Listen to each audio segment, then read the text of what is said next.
1984년 백인이 주로 살고 있는 아이오와주의 한 시골 마을 초등학교에서 있었던 일이 있었습니다. 어느 한 수업 시간에 아이들이 대화를 하고 있었는데 대화 내용 중에 이런 얘기가 있었습니다. 흑인은 더럽고 나쁜 사람들이야 라는 이야기였습니다.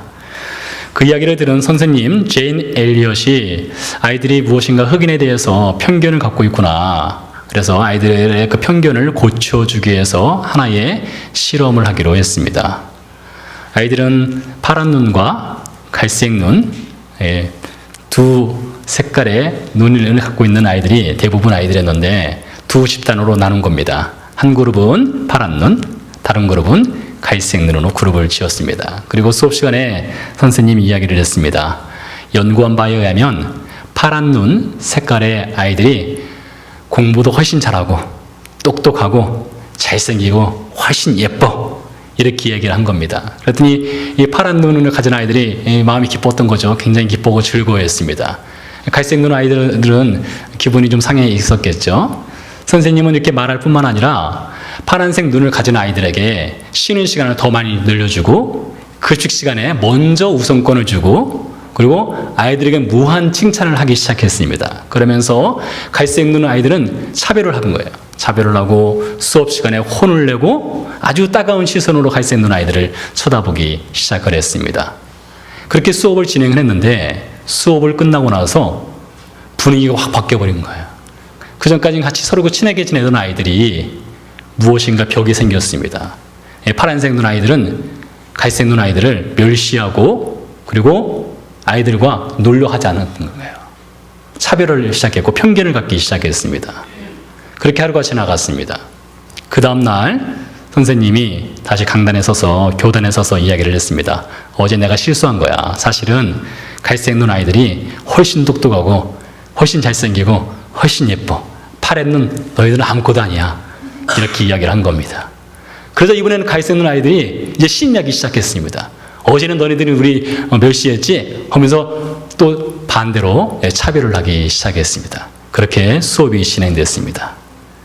그날 오후에 선생님이 이렇게 이야기를 했습니다. 사실은 말이지 갈색 눈이나 파란 눈이나 사실 똑같아. 눈 색깔만 다를 뿐이지 똑같단다. 마찬가지로 피부색이 다르다고 해서 나쁜 사람, 피부색이 다르다고 해서 더러운 사람, 그런 거 없단다. 흰색이나 검은색이나 누리끼끼한 노란색이나 똑같단다. 이렇게 아이들에게 가르쳐 주었습니다. 14년 후에 그렇게 그 실험을 받았던 그 아이들을 다시 만나서 인터뷰를 했습니다. 인터뷰를 했는데 하나 청년이죠. 성인이 된 이 청년이 이런 얘기를 했습니다. 14년 전에 말이죠. 제가 그 얘기를 듣고 파란색 눈, 갈색 눈 그런 얘기를 듣고 나서 어쩌면 제 마음이 그렇게 돌변했는지 저 자신조차 놀랐습니다. 제 마음에 악마 같은 생각이 들어오기 시작했고 상대방을 향한 편견과 차별의식이 갑자기 자라나기 시작했던 거예요. 스스로가 놀랄 정도였습니다. 이런 얘기를 했습니다. 그 편견에 관한 실험을 마친 후에 결론은 이렇게 결론을 내렸습니다. 편견은 근거 없이 사소한 이유로 시작되어 퍼져나가는 위험한 전염병이다 라는 것이 결론이었습니다. 교회 여러분, 아마 이 자리에 서 있는 저나 여러분이나 누군가로부터 편견이나 혹은 선입견 혹은 거짓 소문의 희생자가 되어본 일이 있을 수 있습니다. 저는 누군가로부터 거짓 소문에 시달린 적이 있었습니다. 편견도 받아본 적도 있고 선입견을 갖고 저를 바라본 사람들도 있었습니다. 그것이 마음의 상처가 됩니다. 아마 여러분들 중에서도 그런 경험이 있으리라 생각을 합니다. 반대로 우리 중에 누군가를 편견의 시선으로 바라보거나 누군가를 향한 거짓 소문의 진원지가 되거나 거짓 소문을 배달하는 배달부 역할을 하신 분들도 있을 것입니다. 사실 여부를 떠나서 잘못된 편견, 선입견, 이 거짓 소문은 사람에게 아주 심각한 상처를 줍니다. 마음에 심각한 상처를 주고 심지어 죽음에 이르도록 하는 것이 편견이고 선입견이고 거짓 소문입니다. 그래서 오늘 본문 말씀을 통해서 저는 저와 여러분이 이 편견과의 전쟁, 이 선입견, 거짓 소문과의 전쟁에서 우리가 어떻게 하면 이것을 벗어날 수 있고 승리할 수 있는가를 오늘 본문을 통해서 함께 숙고해 보려고 합니다. 바울이 14년 동안 소아시아 지역과 마게도냐 지역을 돌면서 세 차례에 걸쳐서 선교를 했습니다. 얼마나 선교를 열심히 했습니까?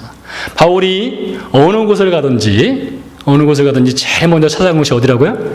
유대 회당을 찾아갔습니다. 유대당을 찾아가서 그가 유대인들에게 복음을 전했습니다. 근데 대부분의 유대인들은 바울이 전하는 복음을 받아들이지 않았어요. 그리고 바울을 향해서 비난의 말을 하고 그를 핍박하고 심지어 폭력까지 행사했습니다. 그래서 바울이 쫓겨나서 다른 마을로 가면 또다시 유대회당을 맨 먼저 찾아가서 복음을 전했습니다. 여러 번 경험을 통해서 유대회당을 찾아가면 동일한 핍박과 동일한 비난과 동일한 폭력이 있을 것을 알매도 불구하고 바울은 14년 동안 제일 먼저 항상 유대회당을 찾아가서 유대인들에게 그리고 이방인들에게 이어서 복음을 전했던 인물이 바울이었습니다. 그 14년 동안 바울이 이렇게 수고하고 헌신했는데 유대인들이 바울을 향한 편견과 선입견과 거짓 소문은 식어질 줄을 몰랐습니다. 14년 동안 그 소아시아 지역, 지금 터키 지역이죠. 마게도냐 지역, 지금의 그리스 지역이죠.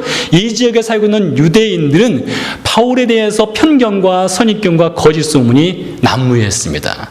그 거짓 소문의 내용이 무엇입니까? 바울은 율법도 지키지 않고 할례도 금하고 그리고 유대 전통도 무시하는 사람이다 라는 거짓 소문과 편견과 선입견이 있었던 것입니다. 사실 바울에게는 이 율법과 할례와 유대의 전통을 지키느냐 지키지 않느냐는 바울에게는 큰 중요한 문제가 아니었습니다. 지난 시간에 말씀드렸죠? 여러분, 이 피아노를 왼쪽에 두느냐 오른쪽에 두느냐 이것은 복음이 아니기 때문에 왼쪽에 두면 어떻고 오른쪽에 두면 어떻습니까? 여러분, 제 뒤에 십자가가 있습니다. 이 십자가가 걸려있으면 어떻고 걸려있지 않으면 어떻습니까? 이것은 복음과는 아무런 상관이 없는 것입니다. 마찬가지로 바울에게 율법을 지키느냐 할례를 지키느냐 유대 전통을 지키느냐 이것은 복음과 영혼 구원과는 하등의 관계가 없기 때문에 지켜도 되고 지키지 않아도 되는 것이 그런 것들이었습니다.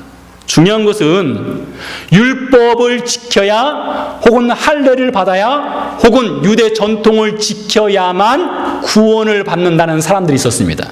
그것은 분명한 문제가 있는 것입니다. 그것에 대해서는 바울이 타협함이 없이 그들과 싸웠습니다. 그런 인물이 바로 바울이었습니다.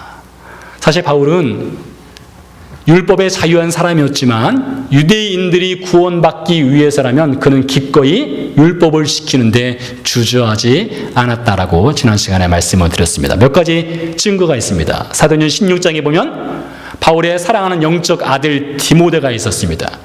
디모데를 데리고 바울이 선교를 하러 가기 전에 디모데에게 할례를 받게 했습니다. 디모데는 아버지가 헬라인이고 어머니가 유대인이었습니다. 만약에 디모데가 유대인 가정에서 태어났다면 태어난 지 8일째 되는 날 할례를 받았을 것입니다. 그러나 아버지가 헬라인인 관계로 그는 할례를 받지 않은 성인이 되었습니다. 근데 그 디모데를 데리고 선교를 갈 때에 유대인들이 디모데를 보고 할례를 받지 않았다는 것을 알게 되면 마음 문이 닫힐 것이 뻔했습니다. 그래서 디모데에게 유대 전통과 율법에 따라서 할례를 받게 하고 선교 대회에 동참하게 하였습니다. 그렇게 유대인들의 영혼을 위해서 율법을 지킨 인물이 바로 바울이었습니다. 사도행전 18장에 바울이 스스로가 유대의 율법에 따라서 나실인 서원을 하고 나실인 서원을 율법대로 지켰다라고 말씀을 드렸습니다. 사도행전 21장에 바울이 예루살렘에 올라왔을 때에 예루살렘 교회 교인들조차도 바울을 향한 편견과 선입견, 거짓 소문에 영향을 받아서 바울은 율법도 지키지 않고 할례도 금하고 유대 전통도 무시한다, 이런 말을 편만했기 때문에 그것을 불식시키기 위해서 바울 스스로가 자신의 사비를 들여서 예루살렘 교회 교인들 중에 나실인 서원을 한 사람들의 서원 기약을 지킬 수 있도록 사비를 들여서 그것을 함께 지켰던 인물이 바로 바울이었습니다. 왜 그랬을까요? 복음 때문에 그랬다겠습니다. 복음 때문에 바울은 모든 것을 희생하고 포기하였던 인물이라고 말씀을 드렸습니다. 그런 인물이 바울이에요. 자, 그렇게 바울이 이렇게 율법을 지킨다는 것을 스스로 증명하면서 예루살렘에서 일주일 가까이를 보내고 있었을 때 일어난 사건이 오늘 우리가 읽은 본문 이야기입니다. 자, 본문을 좀 이해하기 위해서는 예루살렘 성전과 그 주변에 대해서 좀 우리가 알고서 이 본문을 들을 필요성이 있습니다. 당시 예루살렘 성전은 이렇습니다. 예루살렘 성전이 있으면 성전 주변에 아주 넓은 마당이 있었습니다. 아마 우리 교회 마당만큼 넓은 마당이 있었던 것 같아요. 자, 이렇게 이해를 하시면 되겠습니다. 지금 우리가 있는 이 예배당을 예루살렘 성전이라고 생각하시면 됩니다. 여기는 예루살렘 성전입니다. 성전 밖에는 구역이 세 구역으로 나눠져 있었습니다. 첫 번째 구역은 유대인 남자들만 들어올 수 있는 구역입니다. 두 번째 구역은 유대인 여자들이 들어올 수 있는 구역입니다. 세 번째 구역은 이방인들이 들어올 수 있는 구역이었습니다. 그래서 세 구역으로 나눠져 있었습니다. 유대인 여자는 유대인 남자들이 들어갈 수 있는 구역으로 접근할 수가 없게 돼 있고, 이방인은 유대 여자들이 들어가는 구역으로 들어와서는 안 되는 것이었습니다. 그래서 이방인들이 있는 구역 앞에는 펜스가 쳐 있고 그 앞에 경고문이 써 있었습니다. 그 경고문 단순히 접근 금지 그런 경고문이 아니라 이 안으로 들어오면, 유대인 구역으로 들어오면 그 누구를 불문하고 처형시킨다는 그런 경고문이었습니다. 얼마나 무시무시한 경고문입니까? 심지어 로마 시민권자일지라도 그 구역으로 선만 넘어오면 처형시킨다는 겁니다. 왜 그런가 하면 유대인들은 하나님의 성전이 가장 거룩한 곳입니다. 가장 거룩한 하나님의 성전을 이방인이 발을 밟는다는 것은 성전을 더럽힌다라고 여겼기 때문에 이방인들이 접근하지 못하도록 한 것이었습니다. 자, 두 번째로 성전이 있고 성전 마당이 있으면 성전 뒤편, 즉 북쪽인데요. 북쪽에 큰 망대가 있었습니다. 망대가 있었고 로마 군병들이 지키는 요새가 있었습니다. 그 망대 위로 올라가면 성전에서 무슨 일을 행하는지를 낱낱이 다 볼 수 있는 그런 높은 망대였습니다. 그 망대 이름이 안토니아 요새라는 것입니다. 그 요새 위에 올라가서 로마 군병들이 보초를 서는 겁니다. 로마 군병들은 예루살렘 전체를 치안을 관리하는데 특별히 예루살렘 성전은 가장 치안이 불안한 곳입니다. 사람들이 많이 모이는 곳이고 거기서 언제 폭동이 일어날지 모르기 때문에 그 망대 위에 올라가서 로마 군병들이 예루살렘 성전을 감시하고 있었습니다. 그런 상황입니다. 자, 그런 상황 속에 있을 때에 바울이 예루살렘 성전에 들어가서, 즉 유대 남자들이 들어가는 구역에 들어가서 있었습니다. 그때 아시아에서 온 어떤 유대인들이 바울을 목격하게 되었습니다. 그리고 바울을 알아본 거예요. 왜 알아볼 수 있었을까요? 그들이 아시아에 있을 때에 바울이 아시아 지역을 돌면서 복음을 전했잖아요. 그러니까 그들과 만나본 경험이 있는 것입니다. 아시아에 있을 때 바울을 봤을 때 이들은 바울은 율법도 지키지 않고 할례도 금하고 유대 전통을 무시한다는 그 편견과 선입견과 그 거짓 소문으로 가득 차 있었던 사람입니다. 바울에 대한 불만이 많았던 사람들이에요. 근데 예루살렘 성전에서 바울을 만나게 된 것입니다. 바울을 발견하자마자 이들은 소리를 치기 시작했습니다. 28절 말씀입니다. 외치되 이스라엘 사람들아 도우라. 이 사람은 각처에서 우리 백성과 율법과 이곳을 비방하여 모든 사람을 가르치는 자인데 또 헬라인을 데리고 성전에 들어가서 이 거룩한 곳을 더럽혔다. 잘 들어보세요. 바울을 보고서 소리를 치르면서 말한 겁니다. 자, 세 가지 거짓말이 나오는데 첫 번째 거짓말. 이 사람은 각처에서, 즉 각처란 말은 예루살렘뿐만 아니라 이스라엘뿐만 아니라 소아시아 마게도냐 지역 전 지역을 뜻하는 것입니다. 각처에서 우리 백성과 율법과 이곳을 비방한다 했습니다. 우리 백성을 비방하는 사람, 바울을, 율법을 비방하는 사람, 이곳 즉 예루살렘 성전을 비방하는 사람이 누구라고요? 바울이라겠습니다. 더 나가서 그는 어떤 사람이냐? 헬라인을 데리고 성전 안으로 들어와서 성전을 더럽힌 인물이 바울이라고 했습니다. 모든 게 다 새빨간 거짓말이었습니다. 정말로 만약에 바울이 헬라인을 데리고 성전 안으로 끌고 들어와서 성전에 있게 했다면 바울도 처형을 받아야 되고 그 헬라인도 처형을 받아야 되는 상황입니다. 그러니까 이 거짓말이 그냥 보통 거짓말이 아닌 거예요. 만약에 이것이 거짓말이 실제로 퍼져가지고 더 진전되면 바울도 죽일 수 있고 바울과 동행했던 헬라인도 죽임을 억울하게 당할 수 있는 그런 거짓말을 지금 한 겁니다. 얼마나 심각한 거짓말입니까? 자, 더 나가 보도록 하겠습니다. 29절입니다.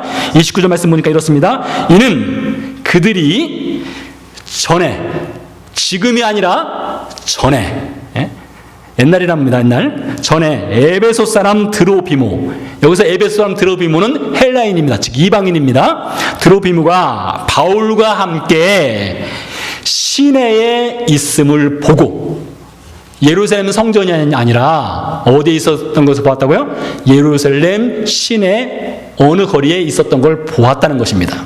보고 바울이 그를 데리고 성전에 데리고 들어간 줄로 생각함이러라. 여러분, 분명히 여기 기록되어 있습니다. 에베소 사람 드로비모가, 즉 이방인이 바울과 함께 성전에 있는 것을 직접 두 눈으로 본 것이 아니라 그랬을 거야 라고 생각한 것입니다. 여러분, 대부분 편견이 어떻게 시작합니까? 대부분 편견과 선입견 혹은 거짓 소문의 진원지는 생각부터 나옵니다. 생각. 실제로 아이 위트니스 본 것이 아니라 머릿속에서 떠올리는 상상, 추론, 여기서부터 출발하는 것이 편견이고 선입견이고 거짓 소문이라는 것입니다. 처음에는 그랬을 거야로 시작해서 그랬어, 틀림없어로 나가는 것이죠. 지금 유대인들이 그렇게 나가는 것입니다.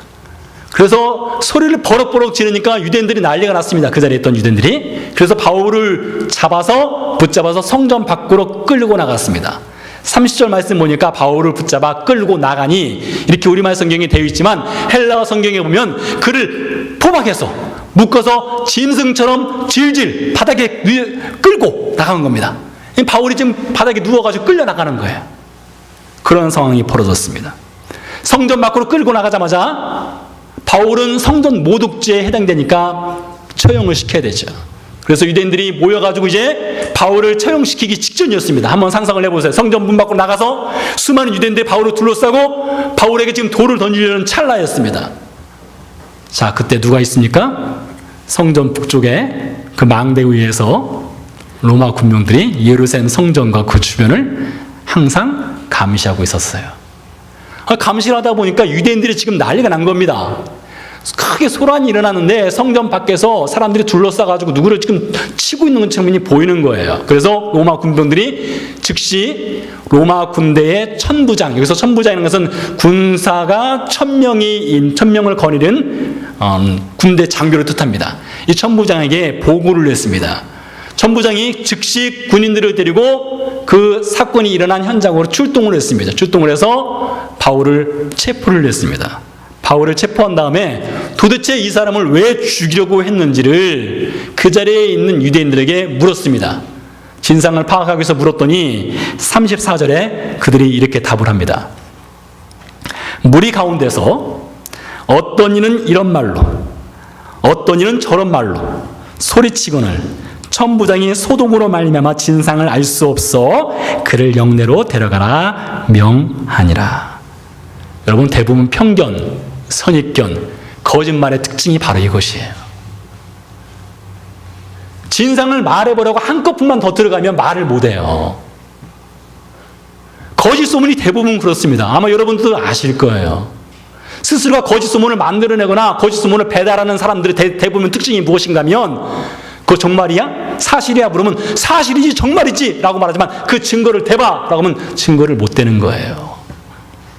증거를 댄다 할지라도 거짓된 증거를 대죠. 오늘 무리가 바울을 죽이려고 하는 상황입니다. 여러분, 한 생명을 지금 죽이려는 상황이에요. 그런데 그 죽이려는 이유, 근거, 목적, 그 아무것도 그 의미가 없이 그저 소리만 질러댄 것이라는 것입니다. 혹시 우리가 이런 유대인들처럼 행하지 않습니까? 여러분 잘 생각해 보세요. 오늘 이 유대인들처럼 우리 안에 이런 편견과 선입견과 거짓 소문이 지금 자라나고 있지 않은가, 혹은 우리가 그것을 붙잡고 있지 않은가 한번 잘 생각해 보시기 바랍니다. 우리가 이 거짓 소문이, 편견이, 선입견이 얼마나 백해무익하고 잘못된 것인가를 우리 스스로가 잘 알고 있습니다. 스스로의 인격을 깎아내리는 것이 편견입니다. 스스로의 인격을 무너뜨리는 것이 거짓 소문입니다. 그리스도인이란 거룩한 이름에 걸맞지 않는 것이 편견이고 거짓 소문이고 선입견입니다. 여러분, 카지노에 가면 세 가지가 없다고 하죠. 아마 여러분도 아실 텐데요. 시계가 없답니다. 거울이 없답니다. 창문이 없답니다. 시계와 창문과 거울이 없다. 이 세 가지를 없애는 이유는 시계를 보면서, 창문을 보면서, 거울을 보면서 자기 자신의 지금 실체를 보지 못하게 한다는 거예요. 그리고 돈만 쓰게 합니다. 편견이 그런 거예요. 이 편견이라는 것이 자기 자신의 실체를 보지 못하게 하는 거예요. 자기 자신의 지금 민낯을 보지 못하게 하고 가리는 것이 편견이고 선입견이고 거짓 소문입니다. 그래서 여러분 권면합니다. 저와 여러분 가운데서 누군가를 향한 거짓 소문이라든가 좋지 않은 생각, 편견, 선입견이 생기려 할 때 여러분 거울 한번 보세요. 제가 오늘 아침에 거울을 봤습니다. 제 옆에 제 처가 있었고 제가 거울을 보면서 아우, 나 오늘 잘생긴 것 같아. 스스로 자화자찬을 한번 해봤습니다. 그런 것만 보면 안 되고 거울을 보면서 혹시 내 안에 그런 편견과 거짓 소문과 선입견의 그 얼굴이 숨겨져 있지 않은지를 봐야 한다는 겁니다. 오늘 한 생명이 그 편견에 의해서 죽을 뻔했습니다. 근데 과거 바울이 바로 그런 사람이었어요. 바울이 어떤 사람이었느냐? 오늘은 지금은 바울이 지금 죽을 위기에 처해 있지만은 몇 년 전 바울이 바로 그 편견에 사로잡혀 살았던 인물이었습니다. 바울이 쓴 편지 중에 갈라디아서 1장 13절, 14절에 이렇게 이야기를 하고 있습니다. 내가 이전에 유대교에 있을 때에 행한 일을 너희가 들었나니. 즉 바울이 유대교에서 어떻게 살았는지를 바울이 갈라디아 교회를 개척하면서 교회 교인들한테 자세하게 설명을 했다는 겁니다.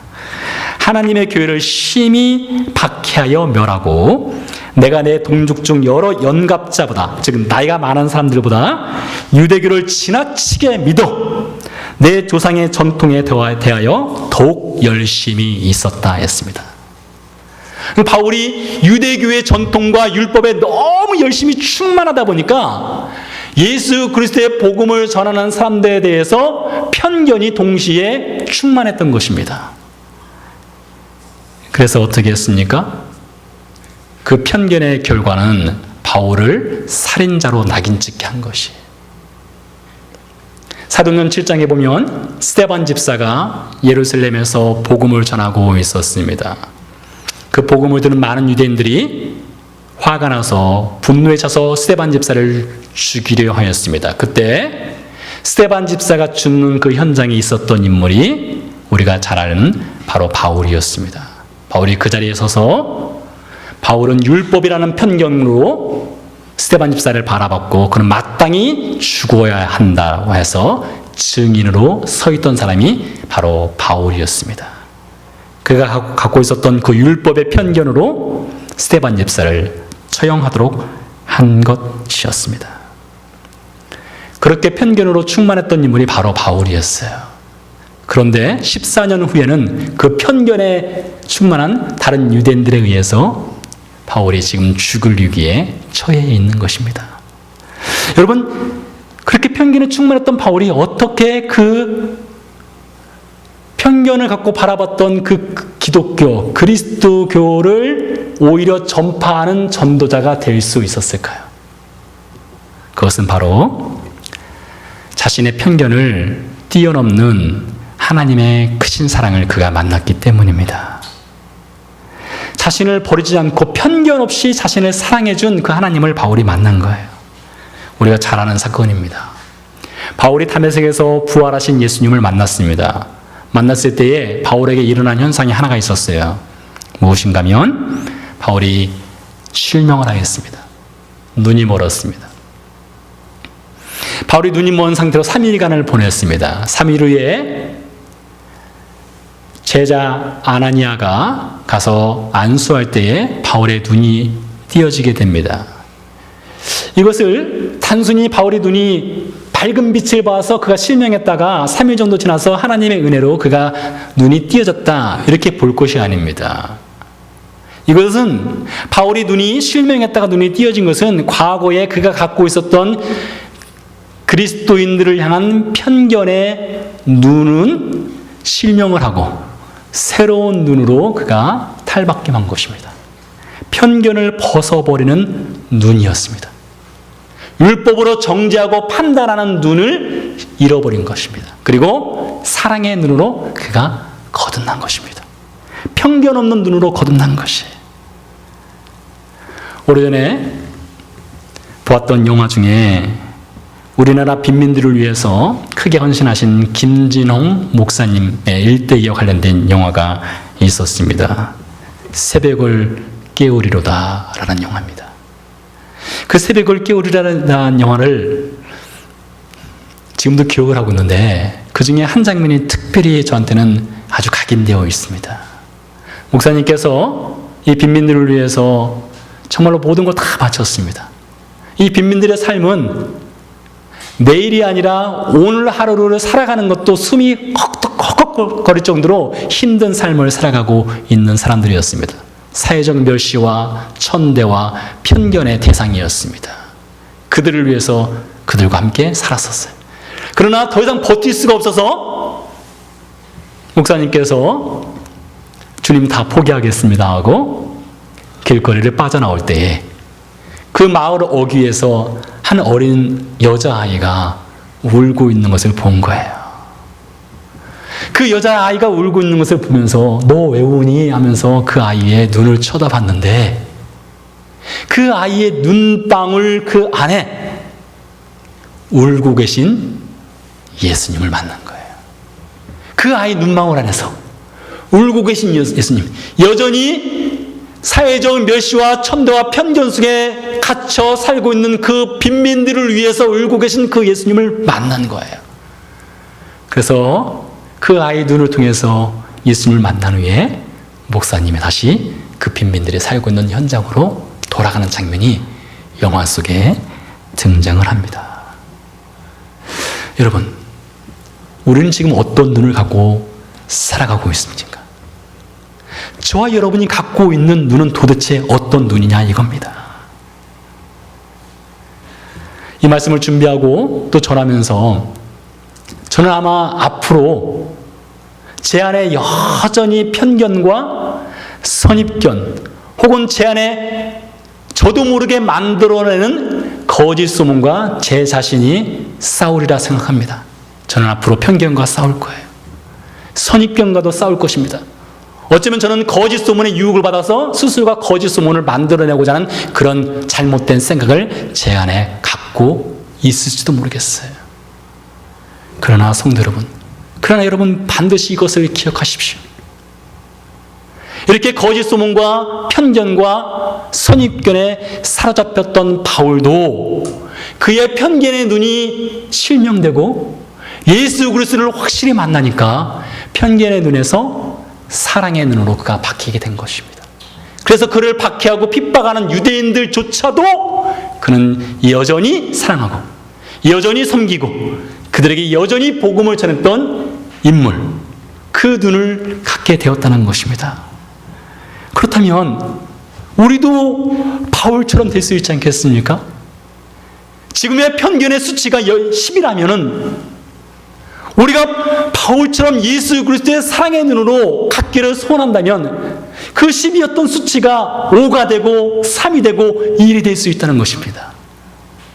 우리 안에 있는 누구를 향한 선입견, 누구를 향한 거짓 소문, 진원적인 배달부 역할을 해왔다면, 그 수치가 10이었다면 우리가 바울처럼 우리에게도 예수 그리스도의 사랑의 눈을 갖기를 소원한다면 그 수치가 10에서 6으로 3으로 1로 줄어들 수 있다는 것입니다.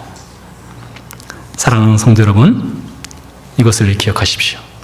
예수님께서 우리를 구원하실 때는 우리를 죄에서 구원하실 뿐만 아니라 그분의 사랑의 눈을 우리에게 이미 이식시켜 주셨습니다.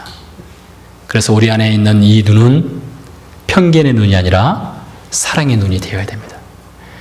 예수님께서 우리를 구원하실 때에 우리를 죄에서 구원하실 뿐만 아니라 우리의 생각을 바꿔주셨습니다. 편견의 생각에서 사랑의 생각으로 바꿔주셨습니다. 선입견과 거짓 소문에서 섬김과 희생의 생각으로 바꿔주셨다는 것을 기억하시기 바랍니다. 그렇다면 우리도 그 누구를 향한 편견, 그 누구를 향한 선입견, 그 누구를 향한 거짓 소문의 감옥에서 해방될 수가 있습니다. 기도하시겠습니다.